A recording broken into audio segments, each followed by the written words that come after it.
We're going to take you now into an operating room to show you one of the most incredible medical procedures you've ever seen. A technique performed by surgeons with drills, wrenches, and hammers, common tools that can produce uncommon results, adding 3 or 5 or even 12 inches of height. And can you imagine what that would mean to someone 4 feet tall? It's a story that generated quite a reaction when we first told you about it. Here's Dr. Timothy Johnson with a medical miracle that is changing the lives and limbs of patients of all ages. Oh, let's go take a bath. Almost 2 years old, Kelly Lockett is an active and happy child. The Arizona toddler is like every other child her age, with one obvious difference. Her lower right leg is flesh and blood and metal. When we first had it on, we were oh so careful because it looks like something out of Star Wars. Then we found out she would take falls and just get right back up, dust herself off, be right at it again. Kelly started wearing the metal contraption 5 months ago. It is an essential part of a controversial medical technique known as limb lengthening. Doctors using this remarkable procedure can coax new bone to grow and can reshape severely damaged limbs. Kelly, where are you going now? Today, Kelly zooms around easily, maneuvering with the brace. It is a far cry from the life her father Jim thought she might have to live. After she was born, they set her to the side, and I went over and counted the toes, and it just was a horrifying type of experience. It really was. Kelly was born with 4 toes on her right foot due to a birth defect in her lower leg. Her leg was also short and bowed, and the small bone, the fibula, was missing. Carolyn Lockett was stunned by the doctor's initial recommendations. There were actually 2 doctors. One leaned towards amputation, the other one said definitely amputate. Doctors recommended amputating and using an artificial limb to correct a severe length problem. But the Locketts would not accept that. By chance, through a friend of a friend, they learned about the Maryland Center for Limb Lengthening and Reconstruction here in Baltimore. They entered a world of patients like Kelly, being treated for birth defects, injuries, and other conditions in which one limb is shorter than the other. And all of these patients were wearing a bizarre metal scaffold with wires and pins penetrating their arms and legs. The Locketts met Dr. Dror Paley, the co-director of the center, who offered them something no other doctor had: hope. He said her leg was very reconstructible. He also gave a very specific treatment program and time frame in which to do things. And that was very comforting. To date, Dr. Paley's clinic has performed over 3,000 limb lengthenings. He is only one of a handful of American surgeons doing the procedure full-time. Most surgeons are aware that limb lengthening can be done. I don't think that most surgeons are aware of how good the results are, and that even for the complex cases, how good the results can be.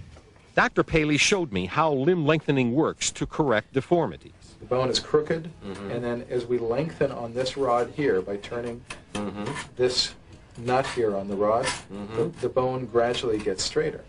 This is the same technique used to correct Kelly Lockett's leg. The other extraordinary effect of the procedure is the actual lengthening of her bone. This is Kelly's original x-ray, and you can see she has about a 3-inch difference in her leg length to start with. The concept is simple. A very small turn on the device 4 times a day slowly pulls the bone apart after it has been surgically broken. Because bone is a living tissue, it naturally generates new bone during the pulling process. These 2 points where my fingers are pointing were once together and then were pulled apart gradually. All of this stuff is the new bone that is growing. Our cameras saw firsthand how the apparatus is applied. The procedure is performed with simple tools: drills, wires, pins, a wrench. In this surgery, Dr. Paley and his team will operate and apply the device to lengthen a femur, the thigh bone, while the patient is under anesthesia. First, wires are drilled through the skin to mark a place in the bone. The whole procedure is monitored by X-ray. Come a little towards me. Dr. Paley carefully examines the position of these wires. So the wire allows me to choose a very precise location. If I don't like it, I can take a wire out. It doesn't leave a very big hole. The wires are then replaced by threaded pins. So that is the first cluster of pins. The threaded pins are drilled through the limb in 2 places, above and below a point where Dr. Paley will actually break the bone. Okay, bone cutting time. Shoot. Here, like a surgical carpenter, Dr. Paley hammers through the bone. It's broken. You can see that it moves now. The threaded pins attached to the broken bone on the inside are braced outside by the device, which secures the bone while it heals. The external device, in a way, is like a scaffold. It stabilizes the limb. It actually allows you to walk on the leg while it's all happening, and it's keeping the two ends apart. Let's lean back.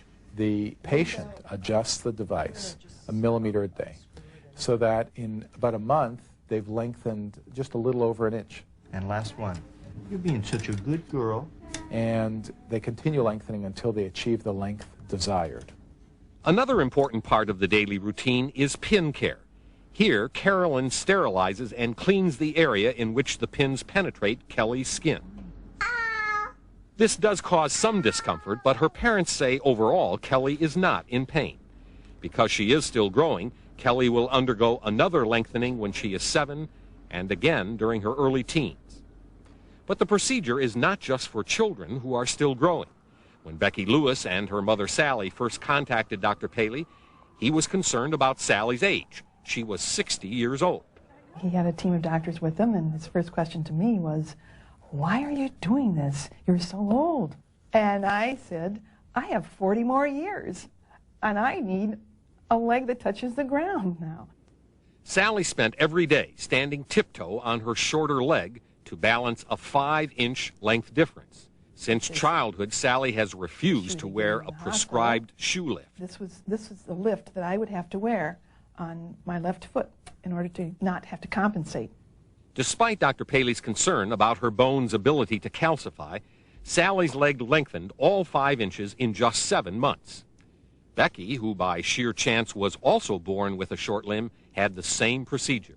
I mean, it's a scary proposition to go forward and do it, but I'm really glad I did it. There's no pain to this operation, the actual operation. The stress comes when you're getting beyond 2 inches and you're trying to keep those muscles and nerves lengthening. As bone lengthens, it forces the surrounding muscles and soft tissue to stretch with it. There is a potential for permanent damage, nerve paralysis, and even ruptured blood vessels. This is what many critics point to as a danger of the procedure and a reason why more surgeons don't do it. That's why you have to have a very intensive physical therapy program. The soft tissues, if you ignore them, will cause complications that can be irreversible. And a lengthening that goes sour is worse than the condition was to begin with. After seeing what's involved in limb lengthening, you might conclude that amputation would be simpler and therefore cheaper. But in fact, just the opposite is true.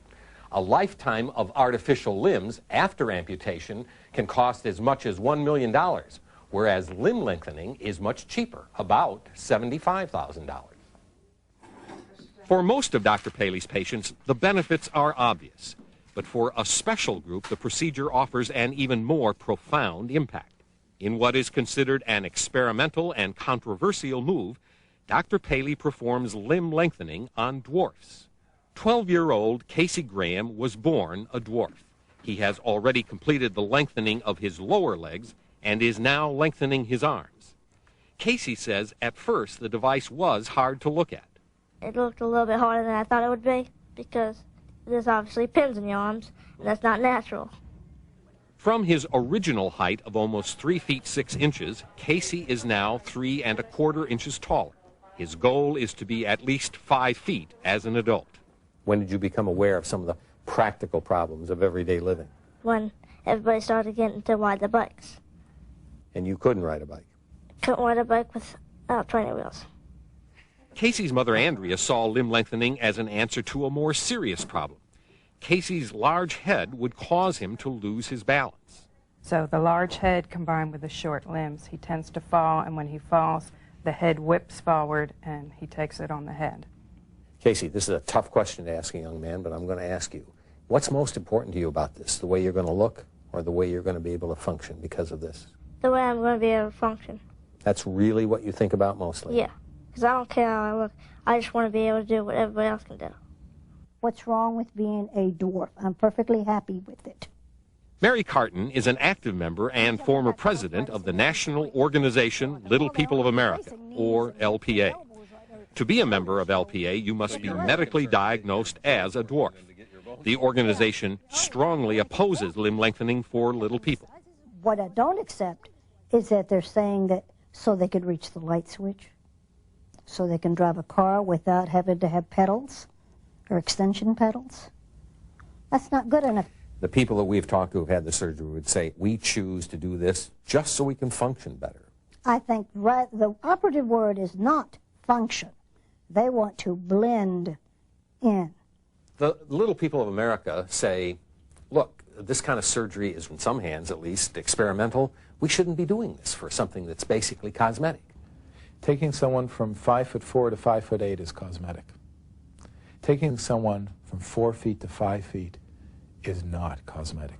For work purposes and recreational purposes, being closer to the norm in height makes life easier. One of the problems we had was he was too old to come in the ladies' room with me, but he couldn't get out of the men's room because he couldn't reach the doorknob or the handles. Right. He can do that now. He can reach light switches. What would it take for LPA to officially bless this as an alternative for people who want it? I say give us another 5 years of good hard data. While it may take 5 years to satisfy the LPA, Dr. Paley has some results 10 years old. Jillian Muller is one of Dr. Paley's first patients to undergo lengthening for dwarfism. Jillian, at age 13, was only 3 feet 11.5 inches tall. Without lengthening, her adult height would have been just over 4 feet.